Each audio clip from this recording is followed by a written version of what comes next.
Okay, so in this session, I'm going to go through unit testing and integration testing.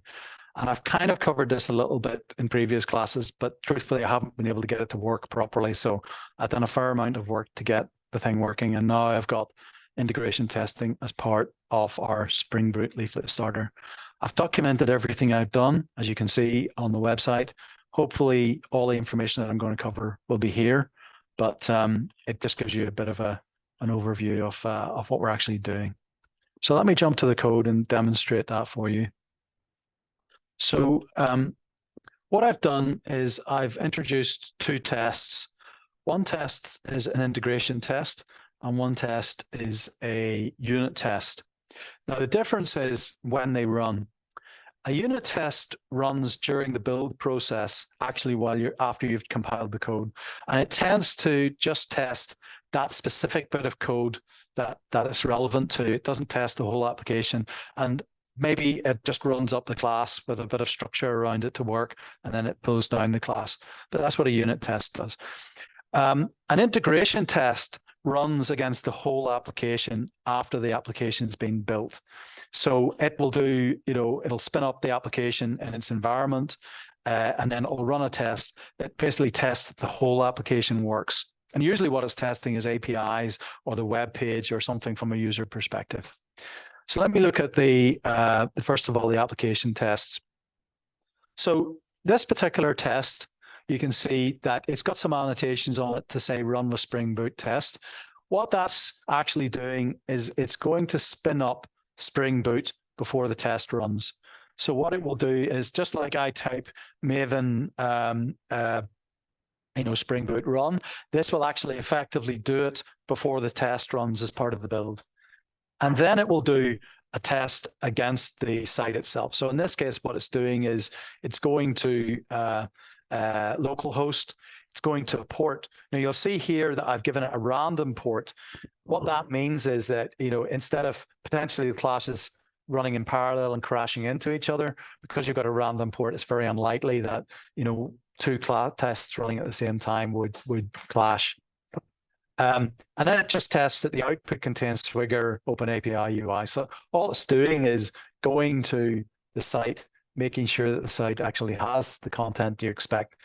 You can be much more sophisticated than this in terms of the actual test. If you look at Spring Boot, you can see the tests that are available, but I'm doing something very, very simple here. And to be honest, that's probably all that you would need to do. So if I run this test, run as unit test, you'll see the test spinning up. Just takes a little time.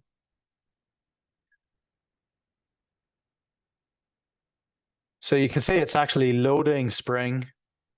It's basically loading up our website, and then it's going to actually actuate the tests against the website, and then it's going to finish.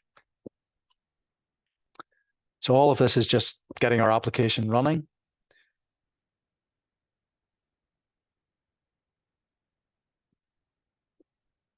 There we go. So the application's running now. Now it's doing the test. Home page called. We can see the test is running. And then it's finished. And you can see that the actual JUnit test is finished. And there were two tests, and they both passed. So that's what your unit testing is. Okay. And that runs during the build. Now, the application test is a bit more sophisticated. It actually runs using Gecko and the Selenium. And in this case, what it's doing is there's a load of setup code here, and then the actual test itself is down at the bottom, and it's basically spinning up Firefox. It's going to a known location. It's doing a few things, and then it's finishing the test. If it does that, it passes. Now, if you remember, the way that we got all of this instructions was we used the Selenium IDE. So if you look at the Selenium IDE, we saw this before. You can record a new test. And I'm going to give it bbc.co.uk. And if you start recording, it'll record the test. Basically, it records every click. So let me go to byte size. I'm going to finish my test now. So I've just gone to one place, test name. That's recorded that test, and then I can export that as a JUnit test. It's actually downloading it here. So, and if I actually open that,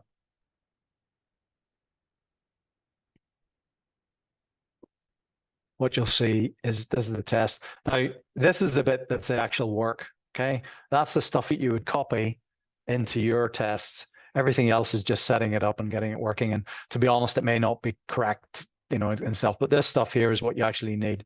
So lift that and put it into your own test. And that's exactly what I did in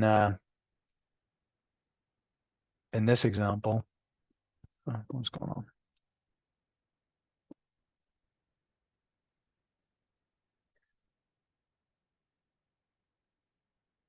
I lifted the test and just dropped it into here as a starting point.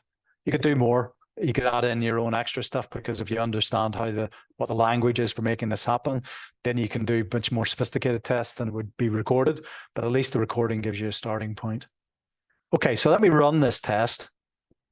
If I run it as a JUnit test, you'll see that it will start up Firefox, and it'll run through Firefox before completing. I'm hoping.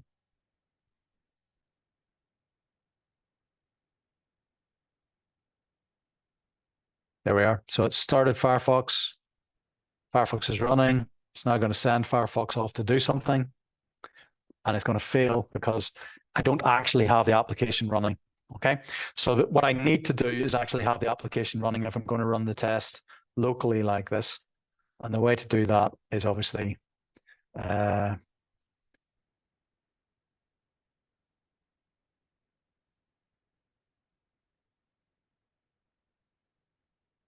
that will have my test up and running, so that whenever I run this test, it'll work.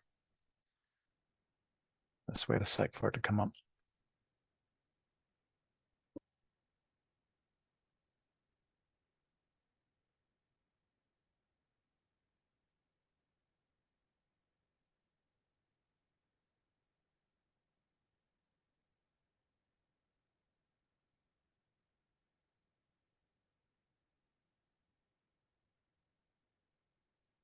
Okay, so the site's running.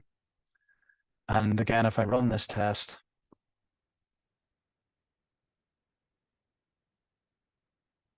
hopefully now the test will complete properly.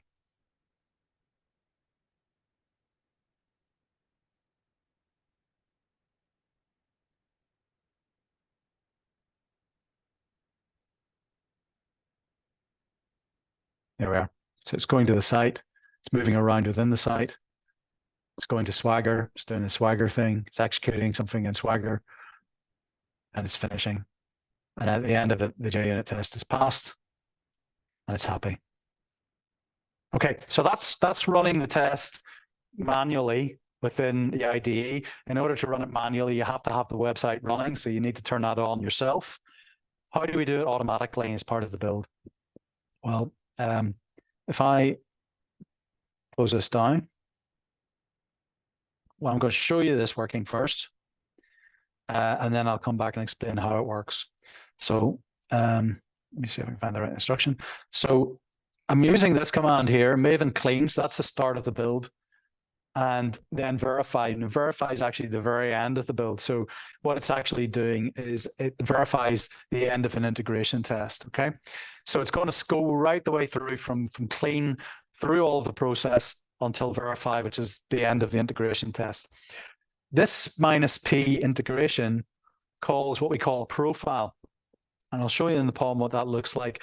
But a profile is basically saying only run this bit of the POM if that profile is activated. So normally I don't activate the integration test because I don't want to do that. But in this case, I do want to run the integration test, so I run the profile. So if I run that now, then what it will do is basically run the build. It will actually do that first test that I showed you. So it will spin up Spring Boot, and then it'll shut down. But then it'll start running the integration test. And what's different with the integration test is that it starts Jetty externally to Spring Boot. It puts the jar file, sorry, the WAR file that we've generated into Jetty, and then it tests against Jetty. And then at the end of the test, it shuts down Jetty. I'll show you that in a sec, how it works. But you can see that, this is the first part of the test. So we're just doing our unit tests here, which is that just, can I find the thing on the page? So I'll do that and finish.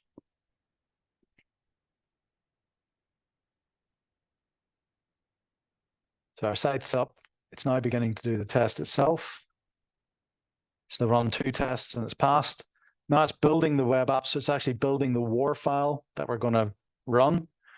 And then after it's done that, it will start up Jetty, put the WAR file into Jetty, and then run those integration tests against Jetty. So it's now starting up Jetty, slightly different log output. Spring is started up within Jetty. So our website will be up in a second. And now it's going to run those unit tests. But the key difference is that the tests it's running now are headless. What headless means is previously, when we ran the test, we actually saw the UI for Firefox and we saw them moving around within the UI. If you're running this within a container, you won't have a UI. So Firefox would fail, it wouldn't start. But if you tell Firefox to run headless, it does actually create an image buffer, which is just in memory for Firefox. So it thinks it's working with the X Windows system, but it isn't actually. It's running headless. So all the tests will run, it'll do all its moving around, and it will see if it's got the right result, but it won't do it with showing a UI. You won't need a UI. So you can see the tests have run. It's done all the tests. All of these different bits and pieces are about actual tests running, but it's actually completed then at the end of it, and it has shut down Tomcat at the end. So let me show you how that actually works. So the first thing to notice within the POM is, if I go right down to the bottom of the POM, I've added in this extra profile, which is down here. It's called the integration profile. So all of the instructions within the integration profile will only work if I use -p integration.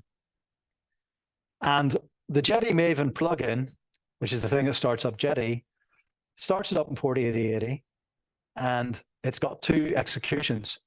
The first execution is at the pre-integration test, and that starts Jetty. And then the second execution is to stop Jetty at the post-integration test. So obviously, your tests are going to run in the integration test phase. So what this does is it starts Jetty, and then lets the test run, and then it stops Jetty at the end of it. Okay, so that's making Jetty start up and stop. And the plugins be configured so that it automatically picks up the WAR that's been created previously in the project. So Jetty gets started, it gets that WAR injected, and that's what happens. A few properties injected here just to make your site work properly, but that's basically how it runs. Okay, there's a few other things that have been done to make the thing work. So the second thing to understand is that we have 2 plugins that are actually running the tests themselves. So the first plugin is the Surefire plugin. So normally when tests are run in Maven, they're run using Surefire, which is, sometimes you don't even reference it in the POM. It's just running the tests in the background. But what this is doing is I'm excluding all tests that end in the name IT. So what I'm saying is I don't want to run my integration tests during the unit test build. It's only going to run something with test on the end of it. So if you look at the actual test, this one here, application test, the class itself, the name ends in tests. So that means it's going to run in that, but the integration test isn't going to run. So that's a Surefire side. So that runs normally just when you're doing a normal build. But in the integration test, we're using a different plugin called the failsafe plugin. And the only difference between these two plugins is one runs during the integration test phase and the other one runs during the unit test phase. So in this case, what I'm saying is that this will only look for tests that have IT on the end of them. So it expects the test itself to have IT on the end of the test. So it will only look for those tests in terms of the names of the tests. And it's injecting some properties in here. And what I'm injecting in is this Selenium Firefox headless property, which will tell my test to run Firefox headless rather than trying to spin up a test. If I left that out and I ran it here on this machine, you'd have Firefox opening up and closing down as you saw previously. But I don't want that to happen when I'm running in a container. Okay, so that's really, the guts of it. Now, the truth is I had to do a lot of other work to get all of this to work, because if you saw last week, I had problems actually getting the test to work. And what I actually needed to do was I needed to set up the class path properly. The problem was that there